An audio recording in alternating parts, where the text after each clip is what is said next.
이스라엘 사람들이 광야에서 성막을 만들고 성소를 만듭니다. 이집트 노예로 살던 시절에는요, 상상도 하지 못했던 일이죠. 하나님을 알지도 못했고 하나님을 믿지도 못했고 하나님의 백성이 되지도 못했던 사람들입니다. 하나님의 말씀대로 살아가는 것은 꿈도 꾸지도 못했죠. 율법이니 제사장이니 성막이니 성소니 이런 거 전혀 모르던 사람들입니다. 그런데 불과 1년여 만에 오늘 이스라엘 백성들은 이 모든 것을 하나님의 말씀대로, 하나님이 명령하신 그대로 한치도 어긋나지 않게 이루어냈다고 합니다. 주님께서 모세에게 명하신 모든 것을 그대로 하였다. 오늘 말씀뿐이 아니에요. 출애굽기 36장부터 공사 만드는 일들이, 여러 가지 만드는 일들이 시작되는데요. 36장부터 시작된 모든 일에서 각각의 세부적인 공사를 마칠 때마다 성경은 계속해서 반복해서 말해요. 이는 주님께서 모세에게 명하신 그대로 한 것이다. 성막을 그대로 만들었다. 언약궤를 명령하신 그대로 만들었다. 등잔대를 그대로 만들었다. 번제단을 그대로 만들었다. 제사장 예복을 하나님이 명령하신 그대로 만들었다. 제사장 가슴바지를 그대로 만들었다. 이것저것 모든 것을 그대로 만들었다. 불과 얼마 전까지 알지도 못했던 것들을 이스라엘 백성들은 그대로 완수해내는 훌륭한 사람들이 돼요.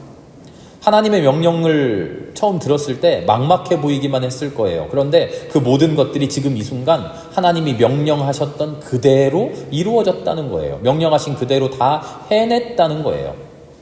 그 힘이 과연 어디에서 왔을까요? 우리는 지난 2주간 사상 초유의 사태를 겪었습니다. 어느 누가 이런 일을 예상했을까요? 어느 누가 이런 일을 예측할 수 있었을까요? 예측하지 못하고 예상하지 못했던 일 앞에서 멍하니 속수무책 넋놓고 당하고 있을 것만 같았습니다. 그렇게 진행될 것만 같았어요. 그런데 오히려 우리 국민들은요, 더 긴밀하게, 평소보다 더 현명하게, 더욱 세심하게 움직였습니다. 더욱 용감했습니다. 불법적인 권력을, 그 횡포를 막아냈고요. 정의롭고 평화로운 질서를 다시 세웠습니다. 한순간 화르륵 불타오르고 꺼져버리는 그런 불길이 아니라 끝까지 활활 은근하게 타오르는 횃불로 바로 서 있는 것을 우리는 목도했습니다. 이런 힘이 도대체 어디에서 왔을까요? 단기간에 누구에게 배운 것도 아닙니다. 억지로 학습시킨 것도 아니에요.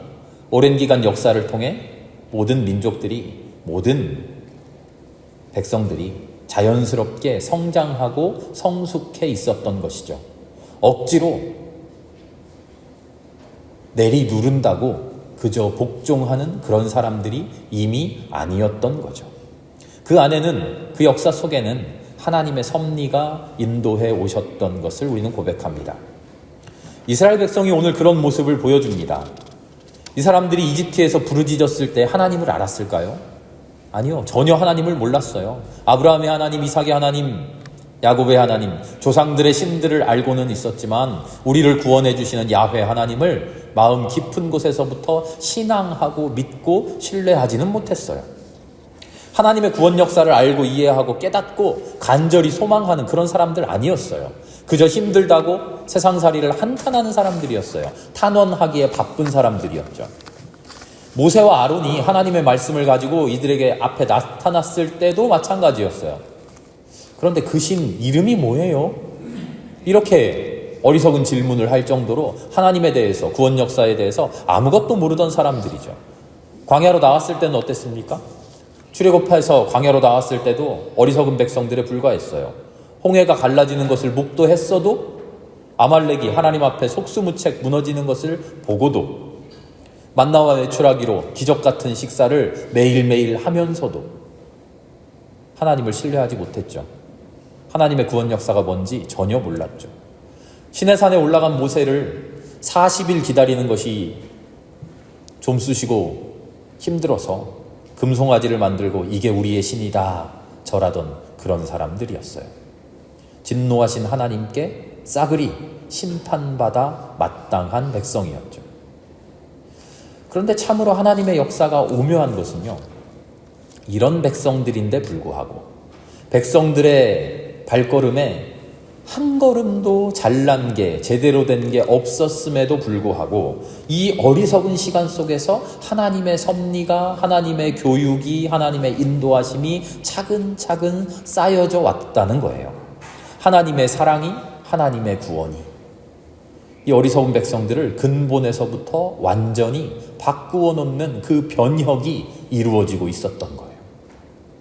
원망하던 백성들, 반역하던 백성들, 등 돌리던 백성들, 그 백성들이 어느 순간인가 모르게 지금 하나님이 명령하신 것을 그대로 행하는 사람들로 변화되어 있다는 거죠. 교과서로 배운 것도 아니에요. 무슨 시험 쳐서 합격한 것도 아니에요. 전혀 모르는 사이에 매일 실패하고 매일 야단 맞고 매일 심판받아 마땅했던 그 순간들 속에서 하나님의 역사가 우리도 모르는 사이에 차근차근 이 백성을 하나님의 백성으로 만들고 계셨던 거죠. 우리가 그리스도인 되었다고 고백합니다. 우리가 하나님을 믿고 예수 그리스도를 믿는다고 고백합니다. 목표가 뭡니까? 목적이 뭡니까? 이유가 뭐예요? 바로 이런 사람들 되기 위함 아닙니까? 하나님이 하나님 믿으면 주신다는 그런 복 받기 위해서 아니죠. 하나님이 우리에게 복 내려주신다고 하니까 그 복 받으려고 나 하나님 믿을래요 그런 거 아니잖아요.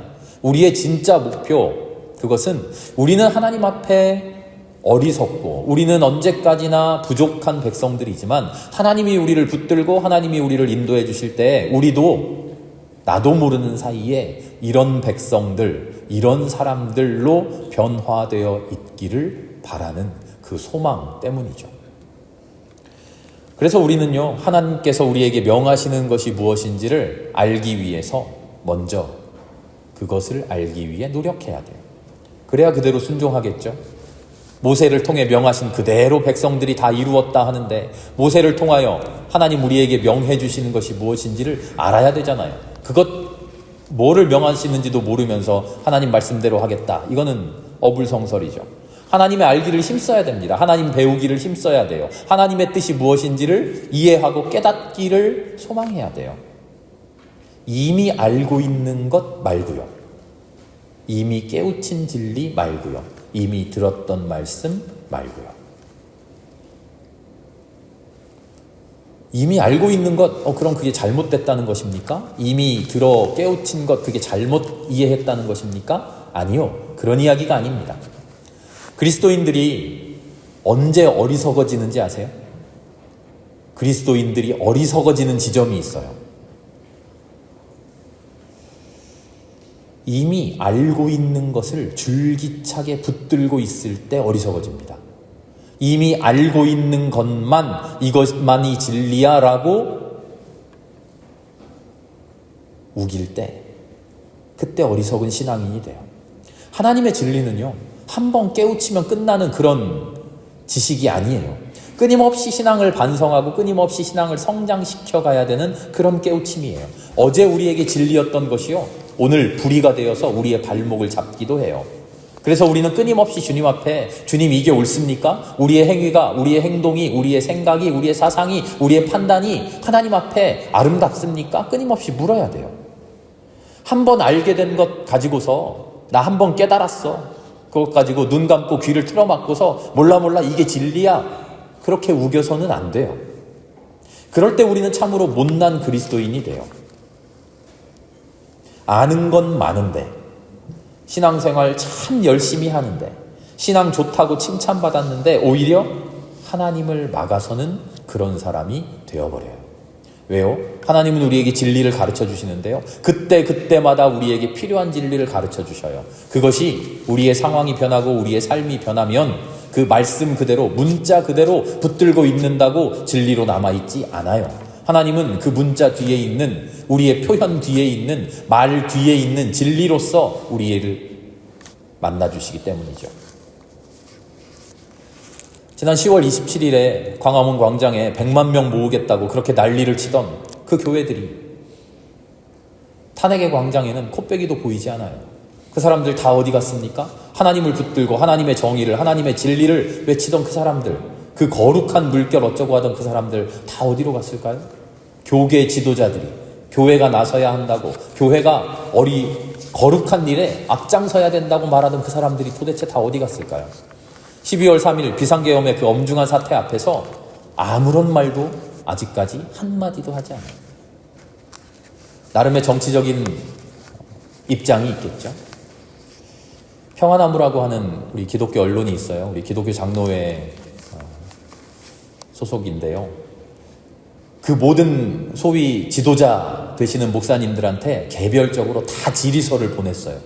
12월 3일 계엄 사태에 대해서 어떻게 생각하십니까? 신앙의 진리에 입각해서 어떻게 생각하십니까? 질의서를 보냈는데요. 아직까지도 단 한 명도 대답을 보내오지 않고 있습니다. 명백한 불의와 폭력 앞에서 입을 닫고 모르쇠로 일관하고 있어요. 아직도 옳고 그름을 밝히 말하지 않고 있어요. 하지만 우리는 희망을 받죠. 계엄 철폐, 탄핵 소추 그 자체가 희망은 아닙니다.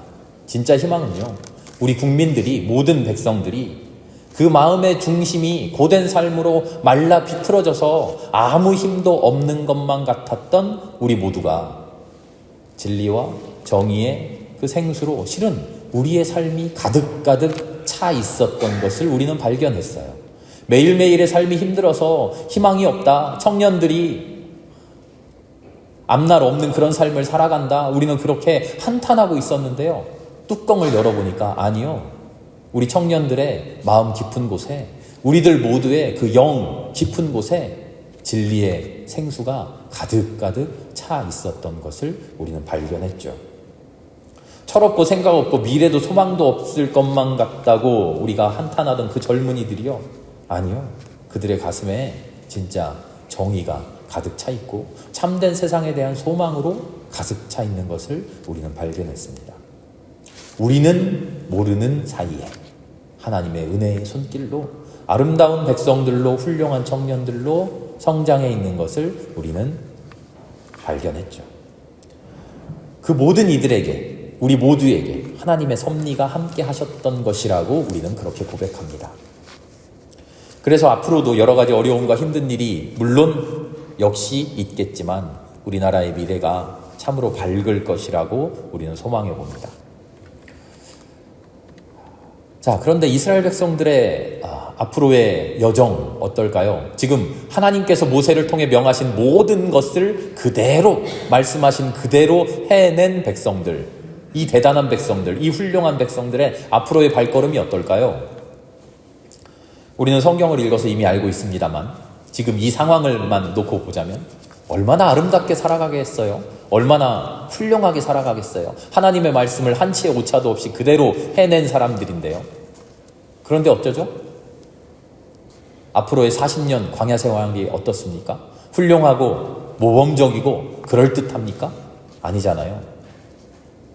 그 모든 순간들이 다시 원점으로 돌아간 것처럼 하나님을 원망하고 하나님 앞에 끝없이 부족하고 하나님 앞에 끝없이 잘못만 저지르는 그런 삶을 살아가잖아요. 40년의 어리석은 세월이, 고난의 세월이 그들 앞에 아직 놓여 있습니다. 무슨 말이냐면 우리는 어느 순간에도 완성된 사람이 될 수 없다는 거죠. 아까 신앙인이 언제 어리석어지는지 말씀드렸죠. 지금 우리가 이스라엘 백성이 이만큼이나 되었다라고 이스라엘 백성이 스스로 자기 자신을 기특하게 여기는 그 순간, 우리 하나님의 말씀대로 다 이루었어 라고 스스로를 자랑스럽게 여기는 순간, 그 자랑에 빠져 있게 되면 이들은 한없이 몰락한다는 겁니다. 다시 처음에서, 다시 원점에서 하나님, 내가 걸어가야 할 그 길이 무엇입니까? 우리도 그렇죠. 뭐 하나 이루어냈다고 우쭐하고 으쓱하고, 물론 잠깐은 괜찮겠습니다만 그런 감정에 도취되어 있으면 안 됩니다. 신앙은 항상 조심스러워야 돼요. 신앙은 끝없이 보수적이어야 돼요. 여기서 보수적이어야 된다고 제가 말씀드리는 것은요, 신앙의 내용이 아니에요. 신앙의 태도를 말합니다. 우리의 신앙의 태도는 항상 보수적이어야 돼요. 나는 아직 이루지 못했다.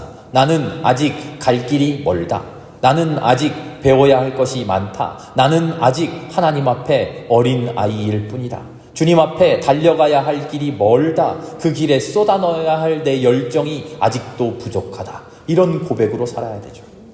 나는 완전하지 않다는 그 겸손함으로 항상 주님 앞에 무릎 꿇는 삶을 우리는 살아야 합니다. 스스로를 비하하라는 게 아니에요. 안주하고 머무르지 않도록, 혹시라도 자만하지 않도록 스스로 항상 경계하자는 거죠. 그 위대한 사도 바울도 빌립보서 3장에서 이렇게 고백해요. 너무나 유명한 말씀입니다. 제가 읽어드리겠습니다. 나는 이미 얻은 것도 아닙니다. 나는 이미 목표점에 다다른 것도 아닙니다. 그리스도 예수께서 나를 사로잡으셨으니까 나는 오직 그것을 붙들려고 쫓아가고 있는 중입니다. 형제자매 여러분, 나는 아직 그것을 붙들었다고 절대 생각하지 않아요. 내가 하는 일은 오직 한 가지뿐입니다.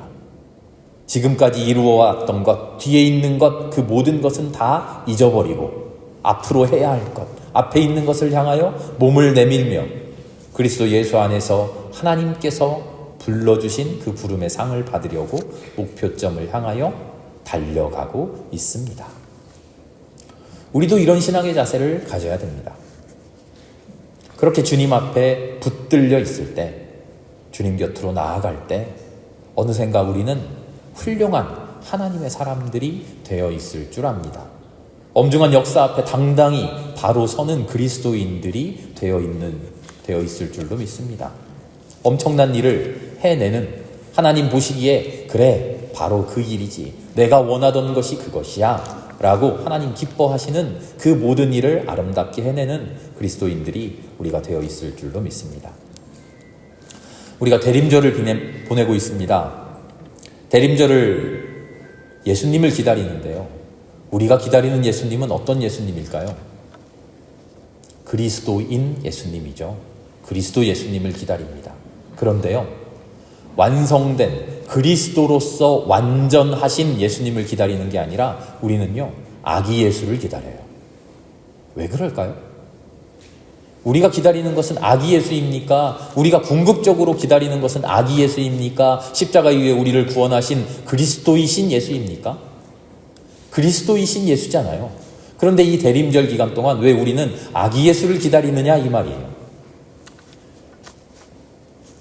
어린 시절, 아기 시절을 보내고 청소년기를 보내고 청년기가 되어서 하나님의 그 사명을 완전히 깨닫고 광야에서 사탄의 유혹까지 다 물리치신 다음에 너는 내 아들이다, 내가 너를 사랑한다, 하나님의 그 선언까지 받은 그 그리스도 예수를 기다려야 옳지 않습니까?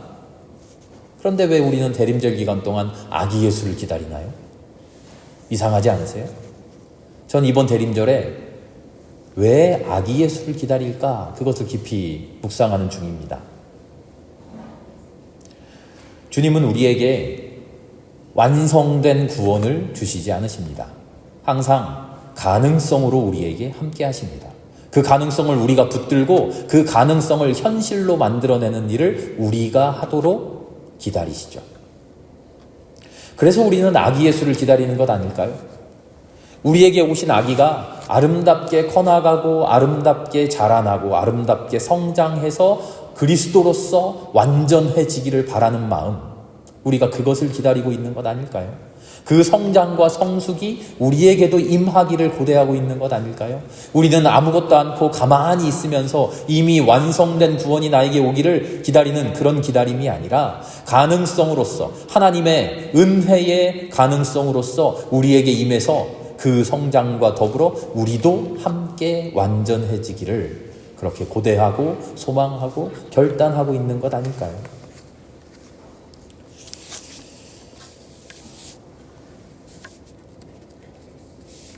지난 2주간 우리에게 슬픈 소식만 있었던 것은 아니죠. 기쁘고 즐거운 소식도 있었습니다. 한강이라는 소설가가 노벨문학상을 받았습니다. 참 우리와 상관없는 먼 나라 일일 것만 같은 일이 우리에게도 일어났죠. 노벨상 수상한 한강이 평생의 작품 세계에서 추구해온 것이 이거였다고 합니다. 세계의 폭력성. 세상은 왜 이렇게 폭력적일까? 세상 속에는 왜 이런 폭력이 없어지지 않을까? 그것을 끝없이 추구해오고 탐구해오고 고민해 왔다고 합니다. 그의 결론은 아직 완전한 결론은 아니겠습니다만 더 그 생각이 무르익어 가겠습니다만 이렇게 이야기했다고 합니다. 세상은 이토록 폭력적이고 고통스러운데 동시에 세상은 아름다운 사람들로 가득 차 있구나. 소망의 계절에 어젯밤 우리는 소망의 한 열매를 보았습니다. 작은 한 열매를 맺었습니다. 그러나 그것이 완성이 아닌 줄을 압니다. 끝이 아닌 줄을 압니다. 이 폭력의 세상에 아름다운 사람들로 우리가 아름답게 서 있는 것, 그것이 우리가 지향해야 할 완성점인 줄을 우리는 압니다. 세상에서의 폭력은 없어지지 않을 것입니다. 하나님이 다스리는 아름다운 하나님의 나라는 완성품처럼 우리에게 주어지지 않을 것입니다. 우리는 우리 스스로 끊임없이 성장해야 하는 어린아이처럼 주님 앞에 바로 서 있어야 되죠. 그러나 힘없는 어린아이가 아니라 하나님의 품 안에 하나님의 능력으로 하나님의 성령으로 감동되어서 끝없이 아름다운 길로 걸어가는 그런 완전한 가능성으로서의 어린아이들, 이미 아름다운 일을 미래에 이룩할 것을 주님으로부터 확정받은 그런 어린아이들, 우리 모두가 그런 어린아이들 될 수 있기를 기도합니다. 함께 기도하겠습니다. 하나님 감사합니다. 이스라엘 백성들이, 그 연약하고 부족하고 그 철없던 백성들이 하나님이 명하신 그대로 그 모든 임무를 완수해내는 모습을 봅니다. 주님, 너무나도 아름답습니다. 너무나도 부럽습니다. 우리도 그런 백성 되기를 원합니다. 그 첫걸음 한 걸음 작은 열매 우리도 맺을 수 있게 하시니 감사합니다. 하나님, 우리에게 아기 예수로 구원자를 보내주신 것처럼 우리도 아직 아기에 불과하나 주님 손 붙들고 무럭무럭 성장해 나가는 주님의 아들 딸들 되게 하여 주시옵소서. 이 세상에 폭력이 가득하나 그러나 하나님의 백성으로 우리가 아름답게 자라났을 때 그 폭력이 우리 앞에서 하나님께서 길러주신 당신의 백성 앞에서 무력하게 무너지는 아름다운 세상들 되게 하여 주시옵소서. 모든 말씀 예수님의 이름으로 감사하며 기도합니다. 아멘.